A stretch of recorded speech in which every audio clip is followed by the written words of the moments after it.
All right, guys. So I came out here about 4 o'clock. I've been up since like 3:30 or something like that. Got about 5 hours of sleep. Anyway, I started to make a video, but then I went into a long rant as usual. So I don't want to do that. I was just giving you guys an idea what the bands look like on my radio, and the difference between the radio and looking at the radio with the the SDR play hooked back up. And 3000 really is not all that great. I'm 40K on each side, and I really can't see much.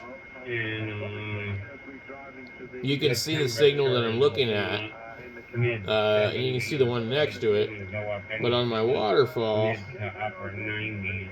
you see how the signal just jumps out that we're looking at?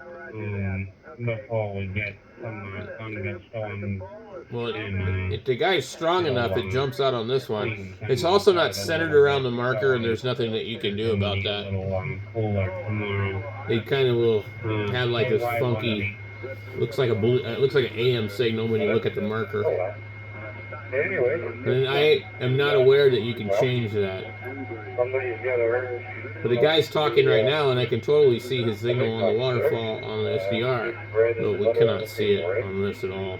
It's just not usable. I don't know what the reason is why, but this is one of the first, I think, waterfall and spectrum scopes. I don't think,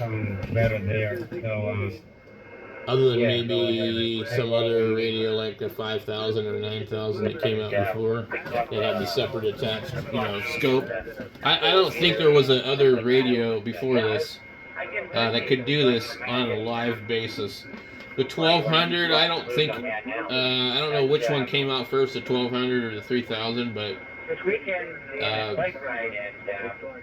now I believe this radio came out somewhere around 2013, maybe 14. Right when I was first getting licensed, actually. So, like, maybe people think I've been a ham forever, but I actually just renewed recently.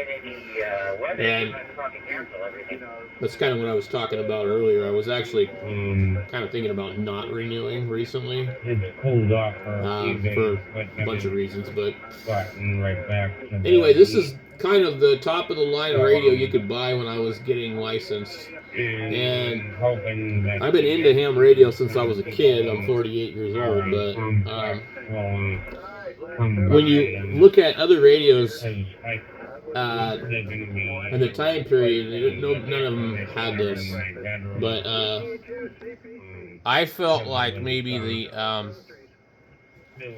756 Pro Series had a much more useful spectrum scope where you could actually...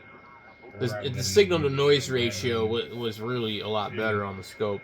So I don't know what's up with this one, but anyway, ICOM first came out with the 761 and or the 781.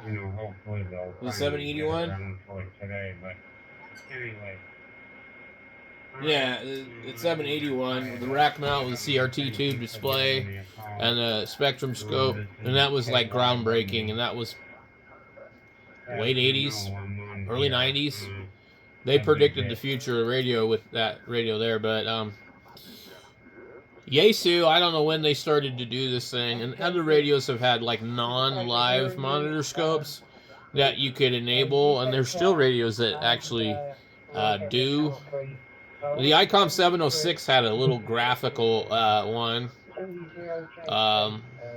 The 891 Yaesu actually has one on it, believe it or not. Most people don't know it. It's not real useful. But anyway, signals are okay on 40 on my radio in the morning here, but I think 80 was better. Let's click over to 80.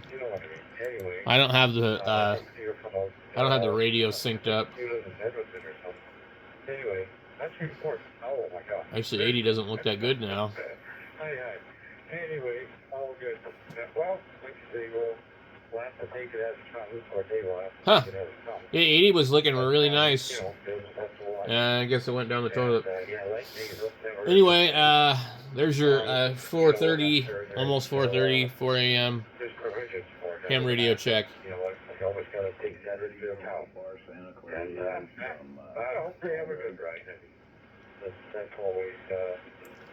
Let me see maybe if I zoom out of this thing.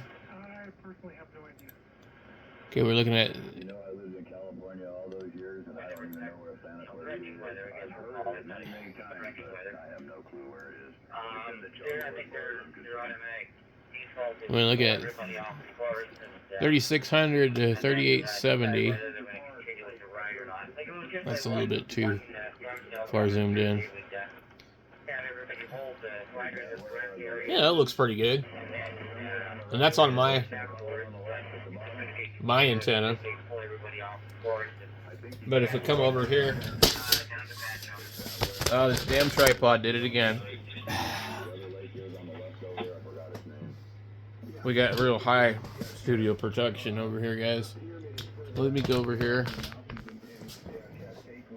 And so now it's 22 and lovely.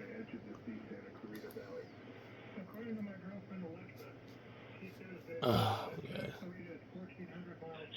Hello, good afternoon, Les. How are you doing today? Hope all is well. I'm just running a little test here. I'm putting through with my nose on the health ward here. So this will be Utah.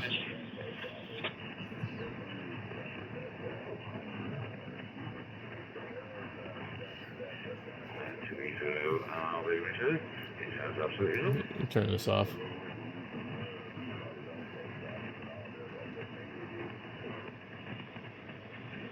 I think we're listening to something else.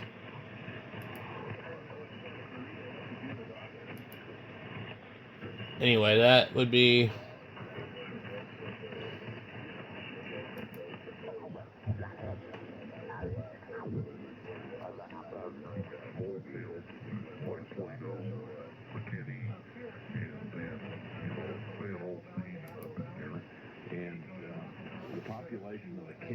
So actually, 40, in my opinion, doesn't really look as good on the STR.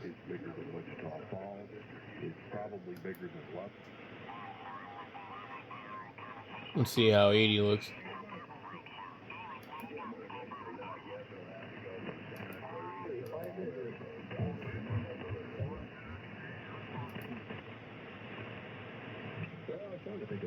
Why do people get on a weird oddball frequency? The band is like wide open, right? And you're on 3934 and a half. We all need to be more than 3 kilohertz apart. So where does 500 hertz come into play? I mean, like, I think that basically some people are so stupid they need to be channelized like CB radio. They just, given the free will to do whatever they want, they just bleed all over each other. They, you know, they don't get it. Now, one reason I could see to be on some weird frequency like that is, you know, some people do it to be malicious, but to be, like, not easily found.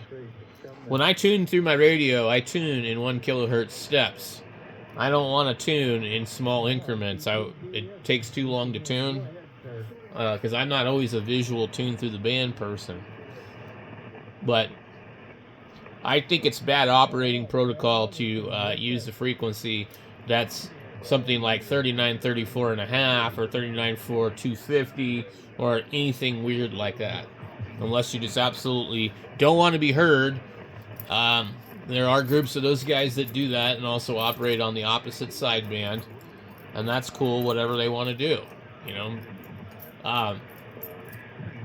But I think if you're trying to call CQ or something like that, or you want to have conversations with people, you should probably pick an even frequency. So anyway, that's my rant for the morning, and that's what the radio looks like for the morning. We'll catch you guys later.